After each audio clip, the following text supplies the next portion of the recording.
The present perfect tense refers to expressions such as I have written a book or I have been to New York. This tense drives so many English learners crazy because both the present perfect tense and the simple past tense refer to actions that happened in the past, but the distinction between the two seems unclear. Usually, this is what happens. Hey buddy, can you tell me the difference between the simple past tense and the present perfect tense? Well, the simple past tense refer to actions that are finished in the past, while the present perfect tense refer to past actions that continued up to the present. Oh yeah? Then what about this sentence written in the present perfect? The action of putting a wallet somewhere is short-lasting, so it can't last into the present. Why is the speaker using the present perfect tense here? Well, I'm glad you asked. In this case, the speaker is having the second meaning of the present perfect tense in mind. That is, a past action whose result still holds true in the present. But what difference does it make if I use the simple past tense instead? If I asked, where did you put my wallet? It's obvious that I can't find the wallet, so the result of the action still holds true now. Well, then it must be the third meaning of the present perfect, which refer to actions that are just finished. Couldn't I also express that with the simple past tense? Because what's just finished is technically a finished past event?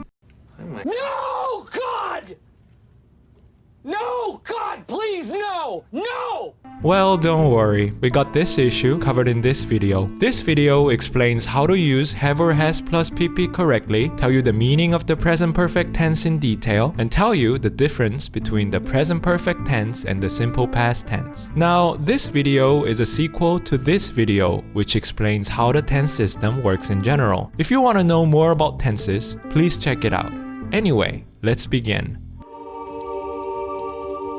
The present perfect tense uses a special verb form, have or has plus pp. Let's first look at what the past participle, also known as pp, is. Every verb can be changed into multiple forms. To express the past time, the verb changes into the past form. To create a noun, the verb changes into a gerund. To express continuous tenses or to create an adjective, the verb changes into a present participle. And to express perfect tenses, the passive voice, or to create an adjective, the verb changes into the past participle. Since we're talking about the present perfect tense today, we're interested in this guy. If you look up a verb in the dictionary, it tells us how to make the past participle. Some verbs transform into pp by adding an en after the verb. Some verbs transform into pp by adding an ed after the verb.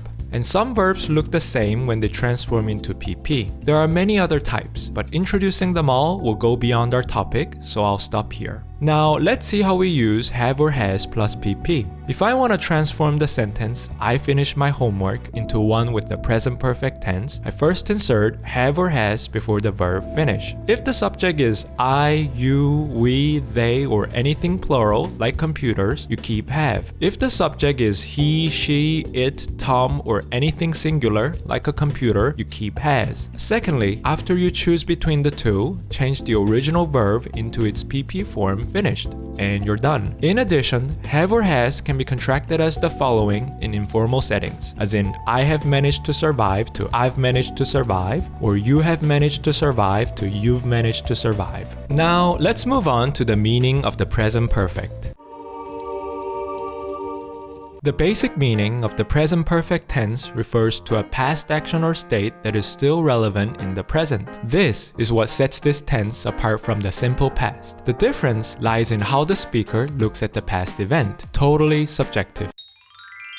Both the present perfect tense and the simple past tense refer to things that happened in the past. But if the speaker thinks the event is still relevant in the present, then the speaker uses the present perfect. If the speaker thinks the event is distant from the present, then the speaker uses the simple past. But what are the common situations that make speaker think the event is still relevant? This is where the traditional definition of the present perfect tense come in. English speakers often think that past events are still relevant in the present if the action began in the past and continued up to the present, or the result of the past action still holds true in the present, or the action is just finished. We'll take a look at them one by one, but remember, they're only a part of reasons that speakers think something is relevant in the present. For whatever strange reason, if you do think something is relevant in the present, like your League of Legends silver tier from 10 seasons ago, you can always choose the present perfect tense, as in I have achieved the silver tier. Now, let's examine each of the three 3 common meanings in detail. The first situation is when an action began in the past but continued up to the present. Take the sentence, I have studied German for 5 years. The speaker started learning German 5 years ago and frequently studied the language up to now. The action doesn't have to be non-stop for you to use the present perfect tense. Here are some more example sentences.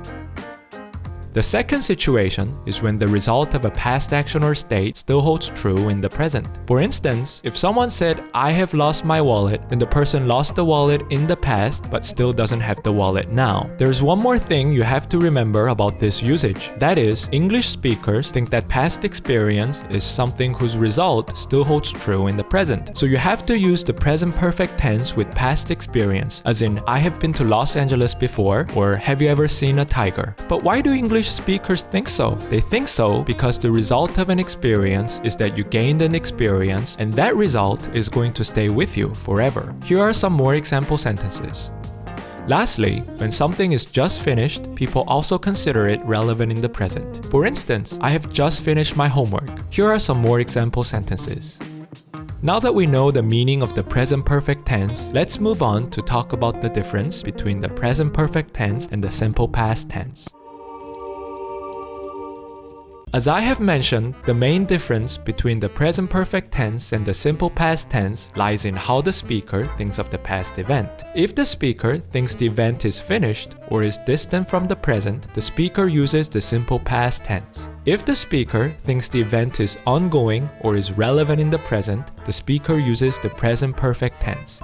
If you are now retired and looking back in the past, you may say, I finished college. If you're at a job interview answering the interviewer, you may say, I have finished college. Let's dive right into another example. Consider these 2 sentences. The first sentence implies that John is no longer my good friend because the simple past tense expresses John's being my friend as a finished or a distant event. This sentence suggests that I may have stolen his puppy and had a heavy fight with John, and our friendship stopped. On the other hand, the second sentence suggests that I'm still friends with John. The present perfect expressed my friendship as a past event that is ongoing or relevant in the present. Here's another example. Both sentences tell us that in the past I lived in New York. However, the first sentence implies that I no longer live in New York now because the simple past tense expressed my living in New York as a finished or distant event. On the other hand, the second sentence implies that I still live in New York because the present perfect tense expressed my living in New York as an ongoing or relevant event. Now, you may start to think there is an important nuance in the present perfect tense. Please don't. In most cases, there isn't one. Especially when you're referring to actions that are short in duration, using either of the 2 tenses doesn't make much difference. Let's come back to the example sentence shown in the very beginning of this video. The first meaning of the present perfect tense does not apply in this sentence because the action is short-lasting. The second and third meaning of the present perfect tense can also be expressed by the simple past tense. The only difference is that the speaker thinks that the past relocation of the wallet is relevant in the present, which is a way of complaining that the speaker doesn't have the wallet now. However, the main point is still asking for the wallet's present location, so you can use both tenses without stressing out.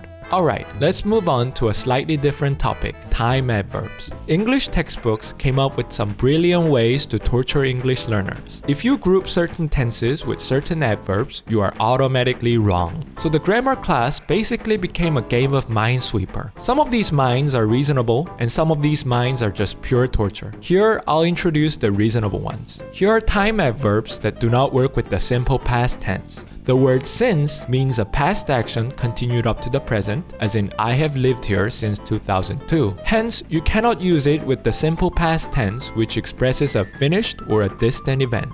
The other adverbs do not work with the simple past tense for the same reason. These phrases have to go with the present perfect tense, and here are some example sentences.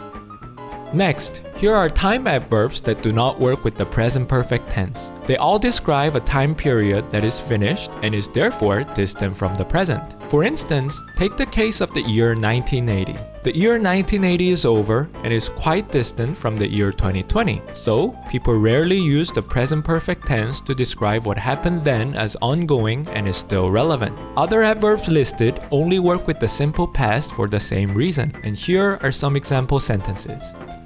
Lastly, here are time adverbs that work with both tenses. They work with both tenses because they describe a time period that is in the gray area. More specifically, they describe a time period that the present moment also belongs to. For instance, although something that happened earlier today may belong to the past, the present moment also belongs to today. Hence, some may say what happened earlier today is distant from the present, while some may say it is still relevant now. Therefore, the adverb today works with both tenses. And the other adverbs listed also work with both tenses for the same reason. And here are some example sentences.